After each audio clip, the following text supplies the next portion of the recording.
Welcome back to another episode of Rob Sports Center, man. As you can see by the title and by the thumbnail, today we're going to be studying some film from Saquon Barkley game against the Dallas Cowboys to start the season off. So he finished the game with a stat line of rushing. He had 14 carries for 62 yards. He averaged 4.4 yards a carry for 2 touchdowns. And receiving, he had 4 receptions for 24 yards, 6 yards on average, and 0 touchdowns. So we're going to dive straight into it, man. So the very first play right here, you see that they just kind of pretty much just ran like a little toss play on the Cowboys, lost containment on the outside. You look at number 13.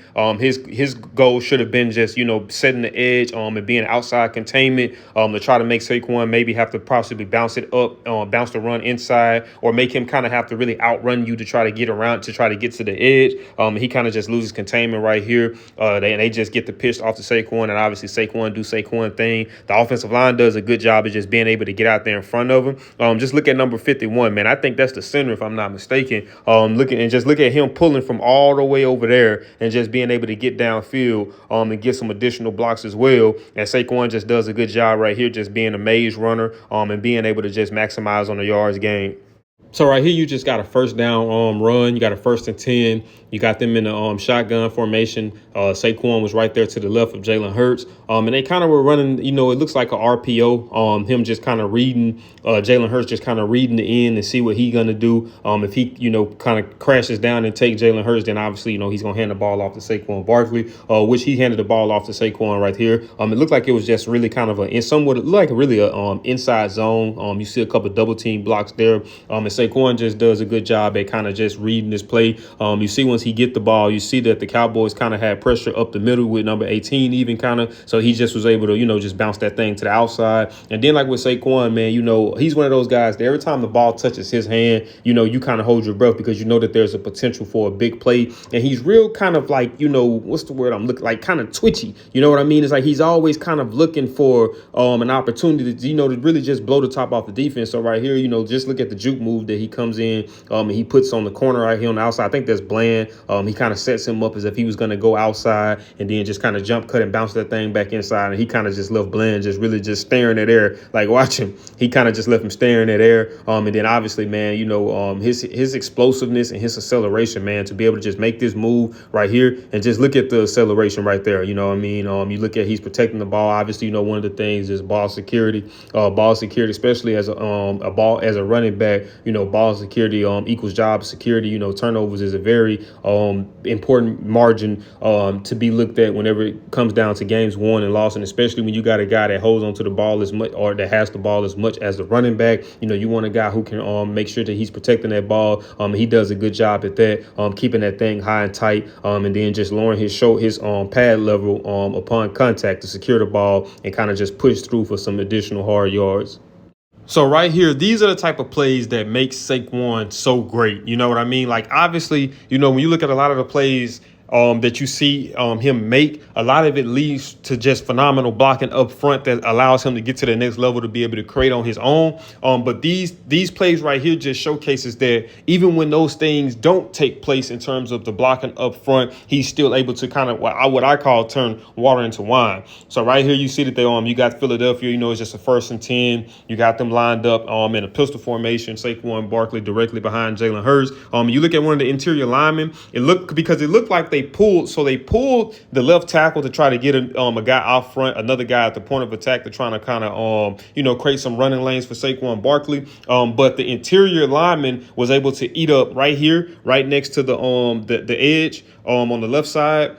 He was able to, the right side, he was able to eat up those blocks and be able to kind of crash that play, which made Saquon kind of have to hesitate. And then you had the guy pursuing from the backside, where the left tackle pulled right there. You got the guy pursuing on the backside. So technically, this was supposed to be a tackle for a loss, if anything. So he turned what should have been a negative into a positive. He just was able to kind of, just make that guy right there miss and then be able to just, run for some yards. And once again, like I said, man, ball security is job security. He does a good job at keeping that thing high and tight. And then also, lowering his shoulder, lowering his pad level upon contact to kind of just, give that ball a little bit more security and to try to fight for some tough extra yards as well.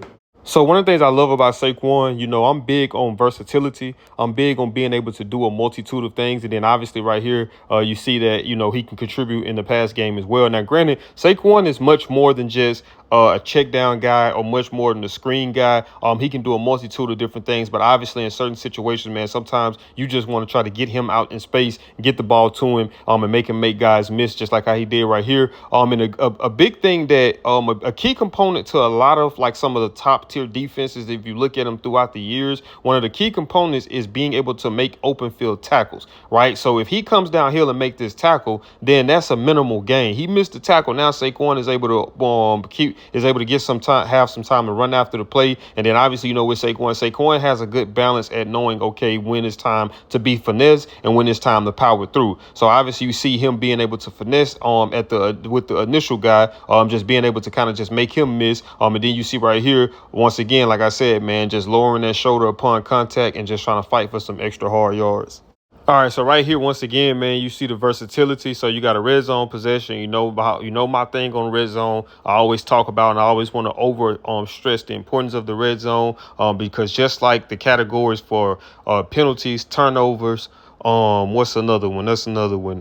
Time of possession. Red zone success is a deciding factor in games won and lost. And obviously, especially in the National Football League, it's hard enough to get down to the red zone as it is. So when you get down there, you want to be able to capitalize on it. So right here, you gotta have a situation, because I always talk about when you get in the red zone, to me, every down, first, second, third, and fourth down is a gotta have it, because you want to be able to put points up right here. So you got a 3rd and 2. So that's why I said a gotta have it. And then once again, like I say, you see the versatility in the things that Saquon Barkley can bring to a team and to an offensive play caller. So you see that they got them lined up 5 wide. You got an empty backfield, which means there's nobody back there with Jalen Hurts. You got Saquon Barkley lined up to the outside the numbers. You looking at the situations, you seeing that it's in the second quarter, 1 minute, 8 seconds left. So you want to be able to get a route towards the outside and be able to get out of bounds, which they do right here. And Saquon just does a good job at, being able to track the ball, catch the ball with his hands, and be able to get both feet in bounds before he went out of bounds to stop the clock. So we got another guy to have a situation, man. You see that you got the Eagles, they're lined up in a shotgun. You got Saquon Barkley lined up right on side Jalen Hurts. And, man, this was just phenomenal blocking, man. This was an inside zone run. You see the double teams on the next level. Just look at the gap that it was able to create. Now, one thing that Saquon Barkley does good, just like all great backs such as himself, is that they're able to get skinny and they're able to fit in within those small creases. So you see right here, they got the double team blocks right there. He's just able to be able to fit within that little crease right there and get downhill. Obviously, he was able to kind of run through an arm tackle from the guy initially that had a shot at him, who was there. Like, that might have been Bland, if I'm not mistaken. So right there, obviously, with Saquon, especially dealing with a guy that's as big as he is, when it comes down to his legs, and as powerful as he is, a lot of times, man, it's hard to just think that you're going to be able to just, try to arm tackle him. You got to be able to come downhill and put a body on him to try to at least be able to slow him down. And he was just able to kind of slip through that arm tackle. You look at Devontae Smith with a good block on the second level. And like I say, man, that's one of those things that the Philadelphia Eagles do well too, with their receivers being able to engage and get those blockers. I mean, you look at Devontae Smith. This was just perfect execution. And like I say, man, we admire Saquon and what he does, because he does a lot and he's phenomenal. But we also have to give kudos to the guys that's creating those opportunities as well. And I'm pretty sure if you ask him, he would give those guys their flowers as well. And like I say, man, you got the up front, the offensive line, double team blocking, and then you got Devontae Smith that's gonna come into frame right here with his block, and then you got AJ Brown blocking Stephon Diggs. And then, like I said, once again, one thing that Saquon does good is keeping that ball high and tight. You see right here, Trayvon was getting blocked, and he tried to punch at it right there. But you seen, obviously, Saquon does a good job at lowering his shoulders upon contact. And that's exactly what he does right there. Lowers those shoulders and secures that ball even more with 2 hands and kind of just pulls Trayvon Diggs into the end zone with him. All right, man. So the very final play. So one of the things that, if you watch my video where I was doing a film study, a real deep detailed film study of Saquon Barkley from this past season, one of the things that I talked about that's kind of underrated in my opinion, is his ability in pass protection, right? So there's been plays that I've seen throughout the year last year where it was him picking up a blitzer, and that gave Jalen Hurts just a little bit more time to be able to get those throws down the field to AJ Brown or whether that was Devontae Smith. So that's a very underrated aspect of his game that I most definitely appreciate. So you see that right here. You see that before he goes off into his route, he comes and kind of just tries to chip the interior tackle to kind of just help the offensive lineman out, obviously. And then, once he got the chip, he was able to get out and kind of just run like a little simple little check down route for Jalen Hurts to get the ball to him. And then obviously, man, once you get the ball to Saquon and there's a lot of green and there's a very minimal amount of jerseys, man, it's almost like you start to hold your breath because you just know that at any given moment that this can be a simple play that should have been maybe a 3 to 5 yard gain. They can go the length of the field for a touchdown.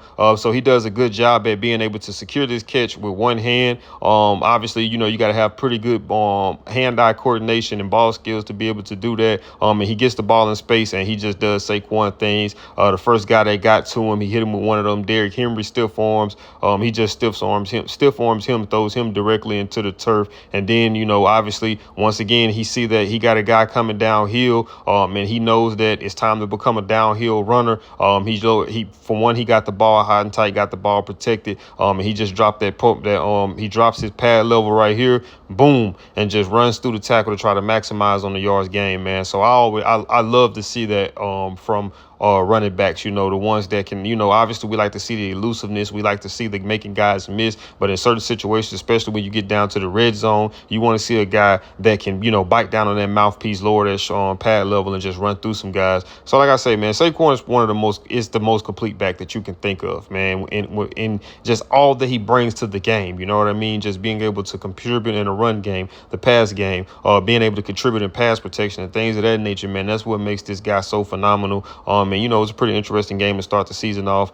Cowboys played them pretty closely, but obviously the Eagles were able to kind of just edge out the victory. But, I'm intrigued to see how this whole situation, this whole season plays out, and, with the Eagles moving forward. But, man, if you guys did enjoy this video, do me a big favor, man. Smash that thumbs up button. Also, if you're new to the channel, make sure you subscribe. And when you subscribe, make sure that you got that notification bell turned on. That way you be notified every time I upload. And I'll see y'all in the next video.